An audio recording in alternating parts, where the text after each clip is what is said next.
Hello? Your Health is Calling, where holistic health meets practical solutions for your well being.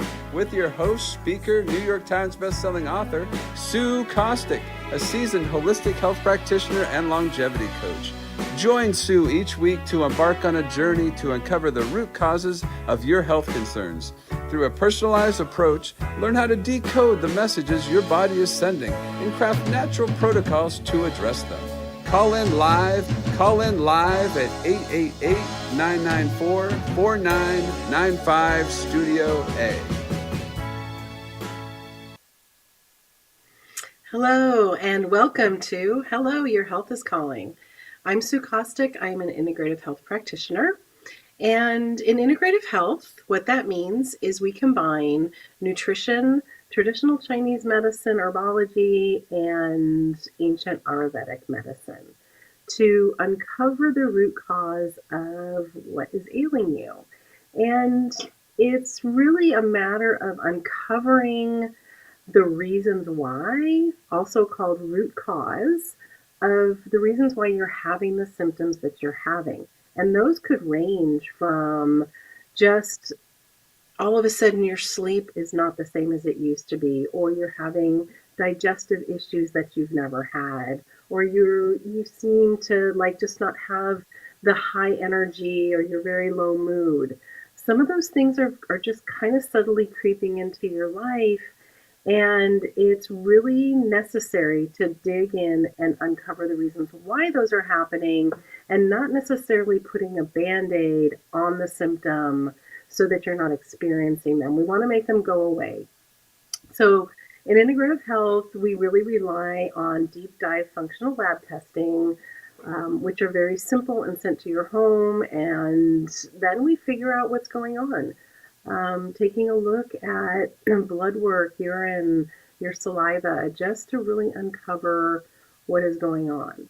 So, as you know, I always preach about food and eating whole food and how food is medicine, and your first step to being healthy is as close to you as your next meal. So today's deep dive is going to be in food and why I talk so much about staying away from ultra processed foods. Even slightly processed foods sometimes have some really sneaky things in it that could be causing you issues.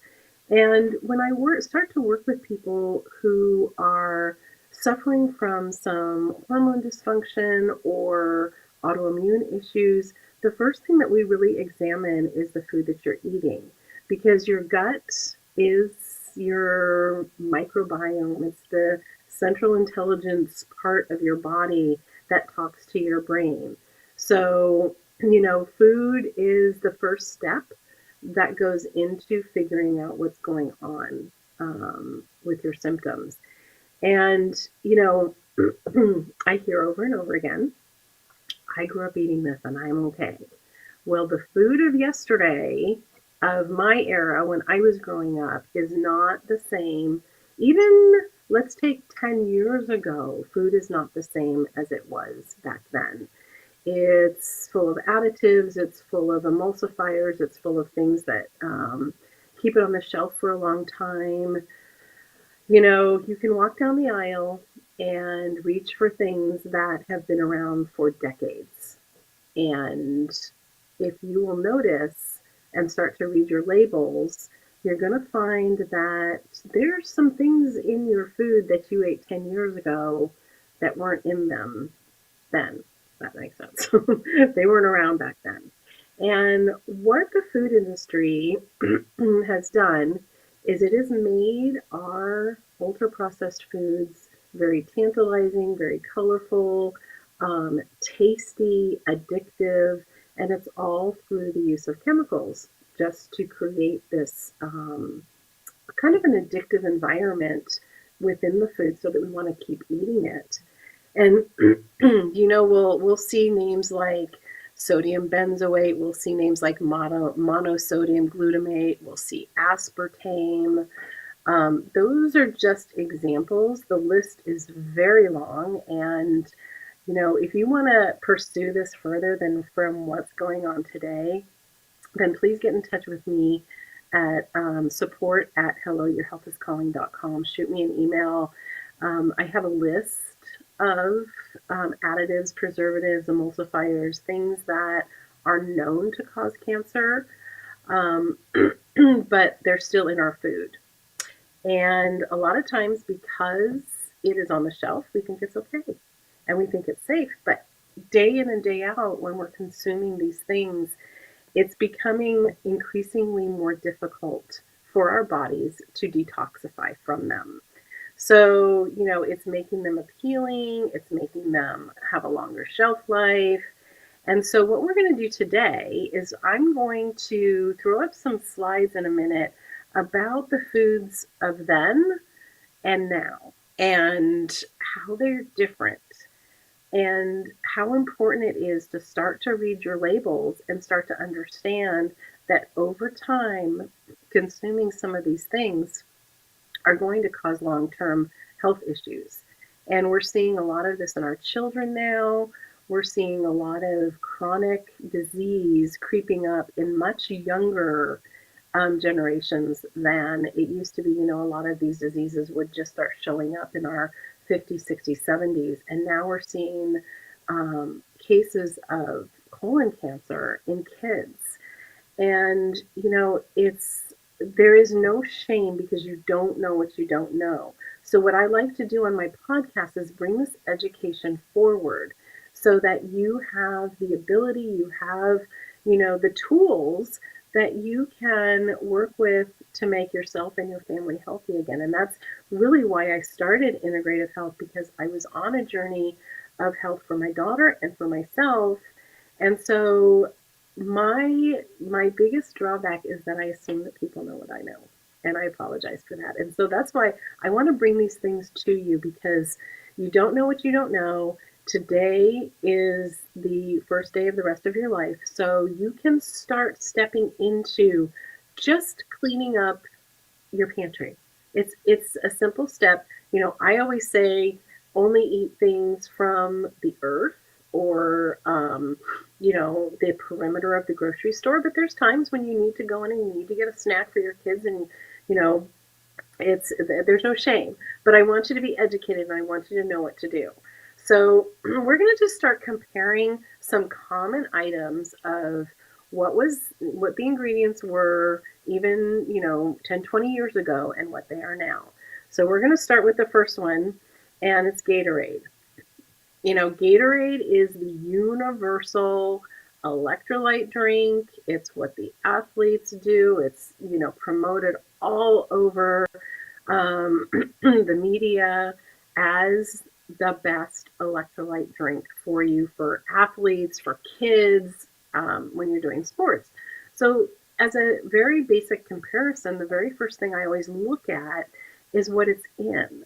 So, it used to be in glass containers. We used to have everything in glass containers. I mean, there was very little in plastic. So now it's in plastic.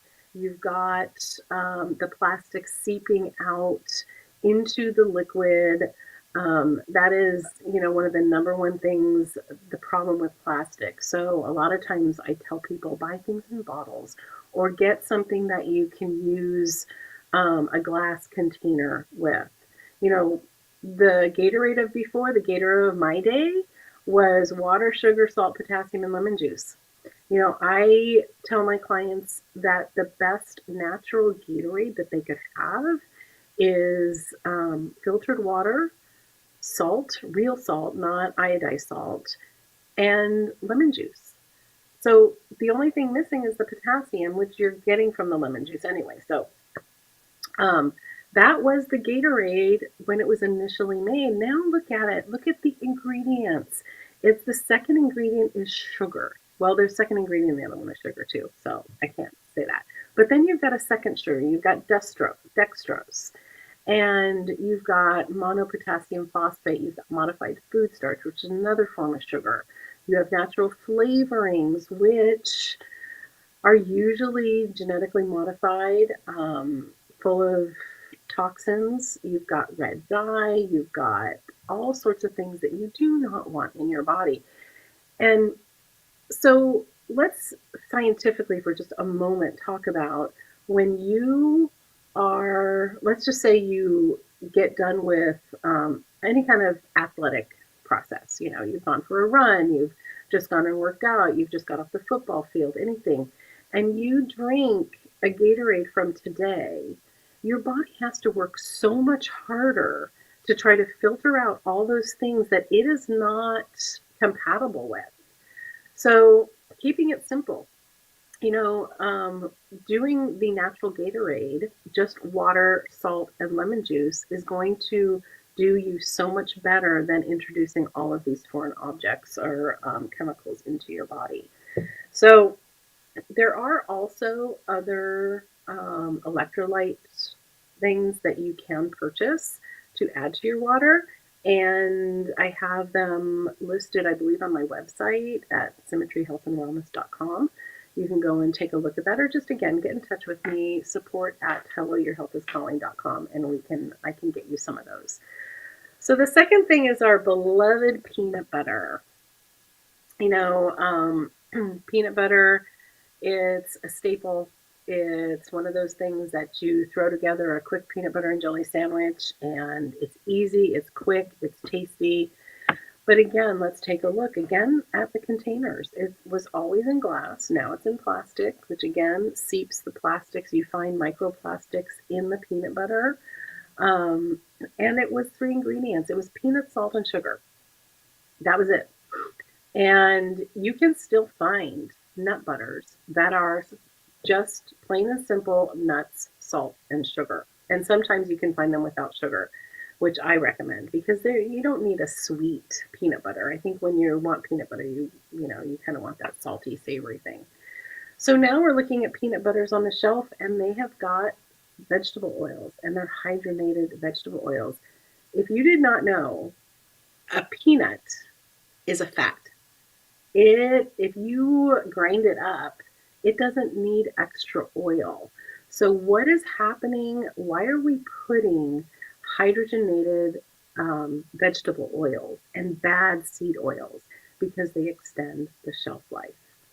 So again, we're wanting to extend the shelf life. Normal natural nut butters, you have to put them in the refrigerator after you open them. These you do not. So again, it's just knowledge I want to give to you. You can make your own decisions.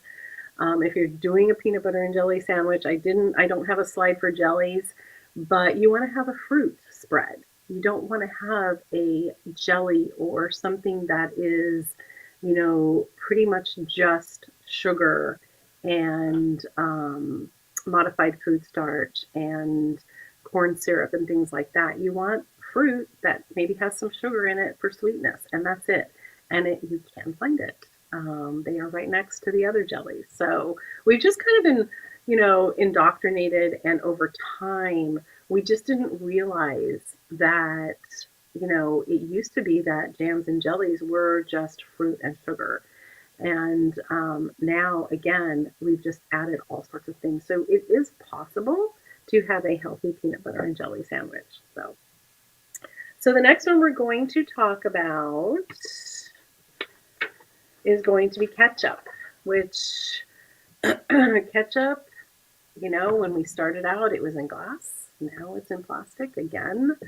Our body can only do so much. And so when we start talking about disease creeping in, it is because our body is not able to get rid of the toxins that we're consuming and that we're breathing and everything else. And I know that's another podcast for another day, but when I talk about glass versus plastic, you just want to make sure that, you're not putting yourself in a position for all these extra things that your body has to go through. So ketchup, again, it was tomatoes, vinegar, sugar, and spices. Now we've got high fructose corn syrup. We've got, other corn syrup, natural flavorings again, which natural flavorings, there's usually nothing natural about a natural flavoring. The reason why they can say it's natural because they've used a piece of nature in their process. but the process has made it so that it is toxic to you because it's usually a natural flavor is usually made with something that is leftover, and then it's boiled down and it's washed with chlorine, and so natural flavoring is definitely not so good, and we can go into that in another podcast too. So ketchup. So you can find these items that I'm going through. You can find them with just the ingredients that we used to use. Now, I know it's going to be a little more expensive because that is the way that, big food wants you to use their crappy stuff. So it's going to cost you more to use the stuff. It's funny. The things that have less ingredients are more expensive than the ones that have, 17 ingredients. So, but it is possible to find them. So let's go to bread, our beloved bread. I grew up on Wonder Bread. It was just flour, water, sugar, yeast, salt, milk, and butter. Um, now there are 17 ingredients to our bread because it needs a shelf life. It needs to taste good. It needs to look good. It's all of these things that we're creating. You can do your own comparison. You can buy some bread that is fresh from the bakery that has 3 or 4 ingredients in it, and then you can buy a package of Wonder Bread or whatever bread, whatever white bread is, and the shelf life is pretty long, pretty darn long. Now, food was not meant to last for long periods of time. Back in the generations, they would find natural ways to, elongate like meat and stuff. They would smoke it, or, they would find different things to put on it, like vinegar and things to prolong the shelf life of food. But there weren't these chemicals. These chemicals are things that are harmful. They cause an array of problems in your gut microbiome. So, if you grew up on this bread and you're my age, I'm in my 60s, you're fine. But if you are in your 30s, even 40s, some 50s, and you have only eaten this kind of bread and all of a sudden you're gluten intolerant, um, chances are is you are not intolerant to the gluten, you are intolerant to all of the preservatives that are in there. And that's another thing that we test. When we do a food sensitivity test, we test like 190 things, and there are condiments and so many other things that are on there. So we can truly tell if it is a true gluten intolerance or if it's just your body doesn't like the chemicals, which is probably 90% of the time. And again, you can find bread, you can make bread. I make sourdough bread, and I fought it forever because I thought it was going to be too hard and take too long and everything. But once you get in the habit of making your own food, it really truly does become second nature, and you can control the ingredients. My husband has the biggest sweet tooth on the planet. He has to have something sweet after dinner. And so I don't buy cookies, I make them. And I make chocolate chip cookies that are made with organic flour. They're made with sugar-free chocolate chips that don't have any of the extra crap in them. And I use organic pasture-raised eggs in them. And everything that I put in it is either organic or, there's only like 5 ingredients to them. Versus you go to the grocery store and you pick up a package of cookies and you find out that there's 27 ingredients in them. So I'm not saying don't have it, but I'm saying be mindful about it, read your labels, and make your own if you can. All right. The next one is ice cream. And ice cream, it's one of those things where it used to be, and back in the day, I'm really aging myself, we used to make our own ice cream. It was fun. We'd sit around the churner, take our turns. After a while, they started making electric ones, but making your own ice cream, it was a treat. It was a summer activity, and we used milk and vanilla and eggs. And, you know, some people put sugar in theirs. This one just happens to say honey. But that was ice cream. And, you know, back in the 60s and 70s, people weren't fat and they ate this stuff.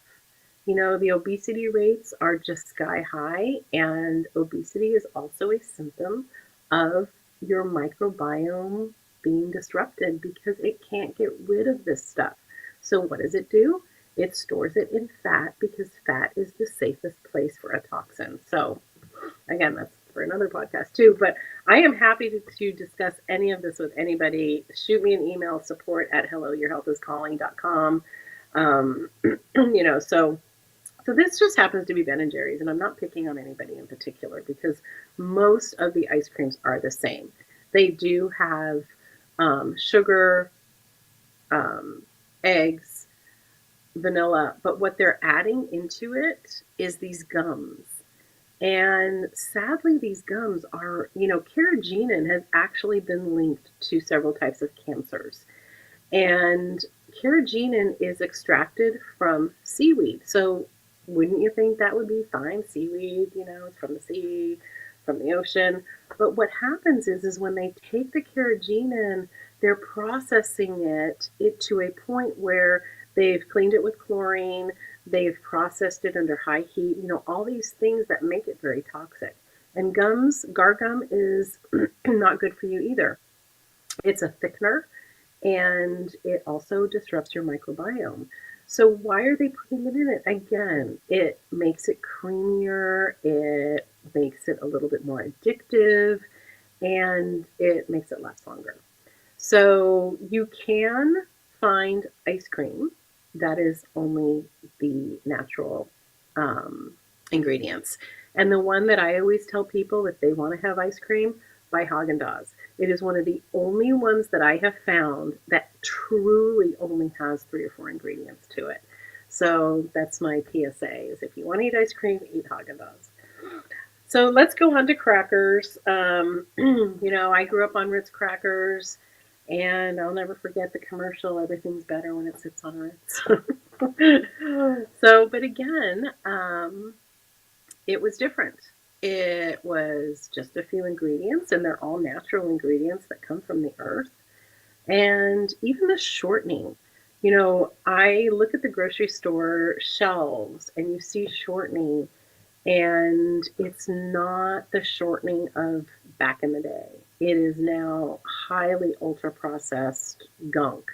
So, you know, shortening is butter. Butter is, you know, get your grass fed butter, and that is so much better for you than all of these oils and stuff that they're putting in it. So if you take a look at the Ritz cracker of today, it's got canola oil, palm oil, which are 2 extremely harmful seed oils. It's got high fructose corn syrup, which is a sugar. It has soy lecithin, which is an emulsifier. And then again, you've got your natural flavorings in there. You know, salt is a natural flavoring. And if you get real salt, Himalayan pink salt, Celtic salt, something that hasn't been ultra processed and had iodine thrown into it or taken out of it, you know, you don't need natural flavors. The natural flavors are purely to make it more addictive. Okay, we're going to run out of time really quick here. So let's go on to our chocolate syrup, which we love to put chocolate syrup on our ice cream, right? So if you get Haagen-Dazs ice cream and then get regular chocolate syrup, not something that is with high fructose corn syrup, it has cocoa in it, which some don't even have cocoa in it. And it's got more sugar, which high fructose corn syrup is the first ingredient. And then you've got another added sugar to it. You've got preservatives, you've got mono and diglycerides, you've got xanthan gum, you've got coloring, and then vanillin, which is an artificial flavor. So they're saying right on the label that it's got an artificial flavor in it. Again, we don't need anything artificial. Our bodies can only recognize things that come from the earth. That's how we're created. It looks at anything added as a toxin, and it takes extra time to try to remove it, and it can't sometimes. Sometimes we're just so overloaded.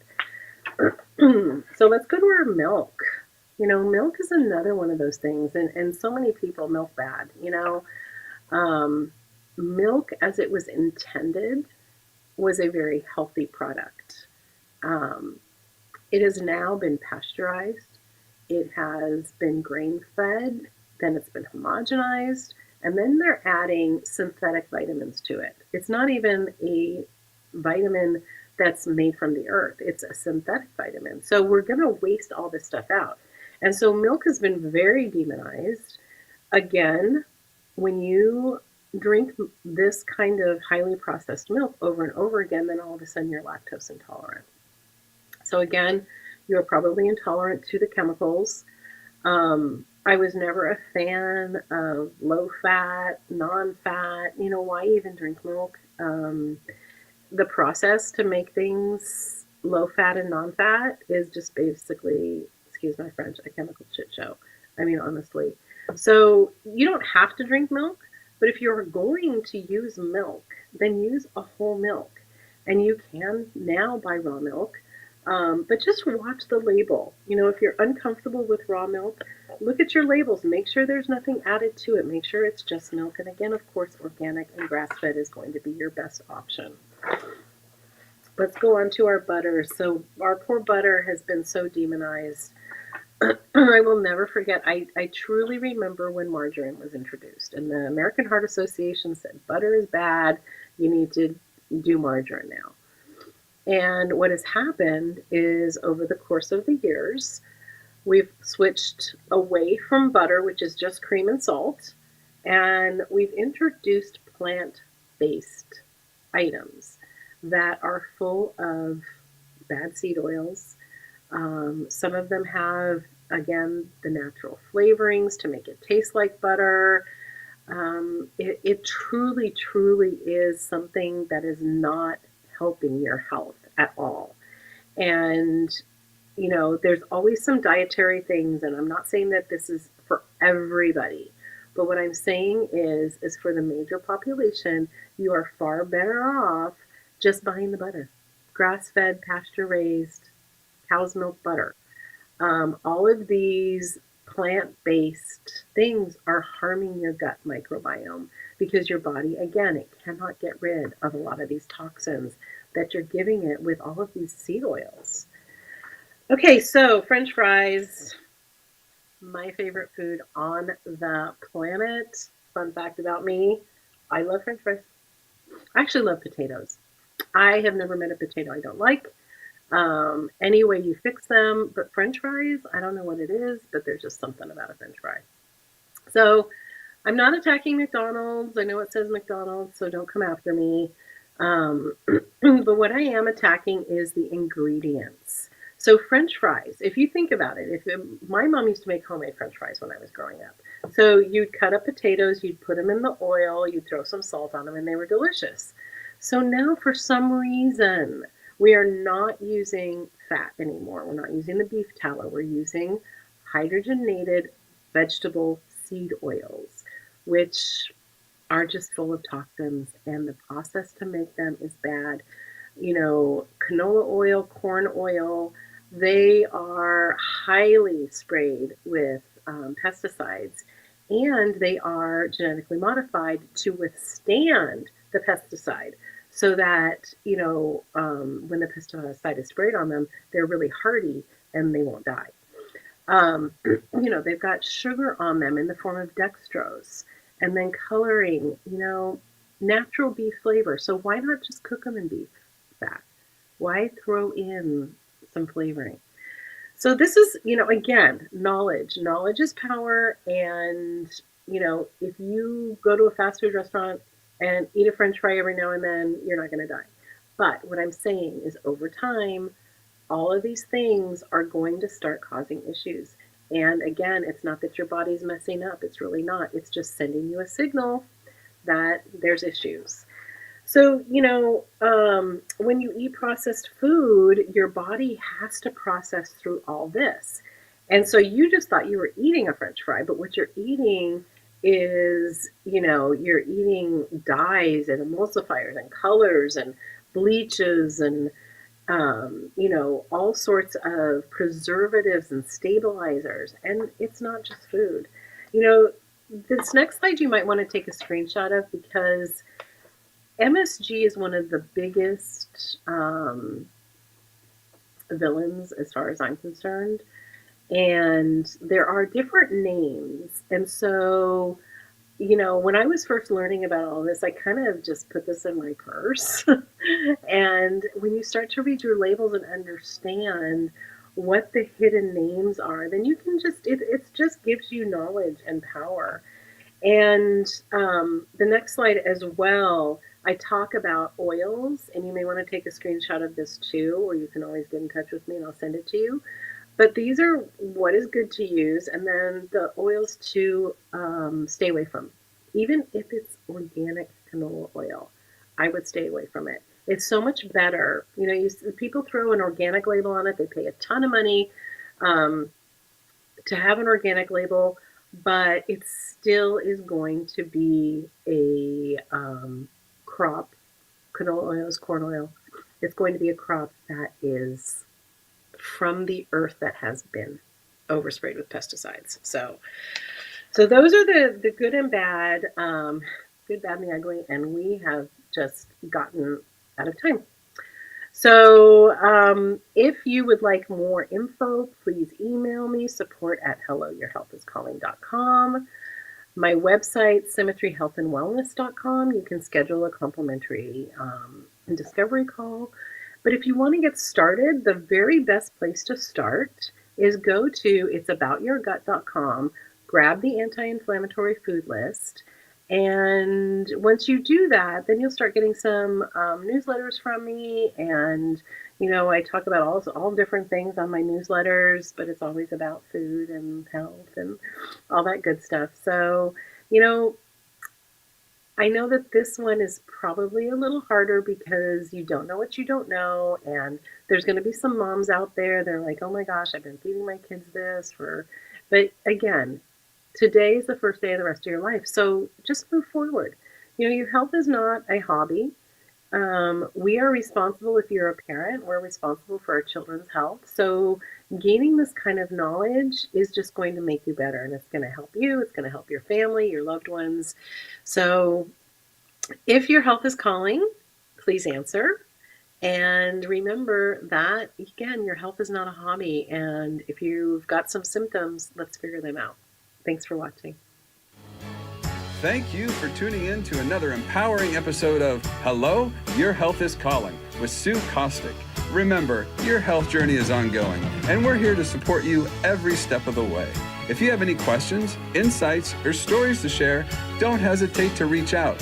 You can connect with us on social media or call in live at 888-994-4995 Studio A. Together, we're transforming lives and embracing holistic well-being. Until next time, prioritize your health, and remember, your health is calling.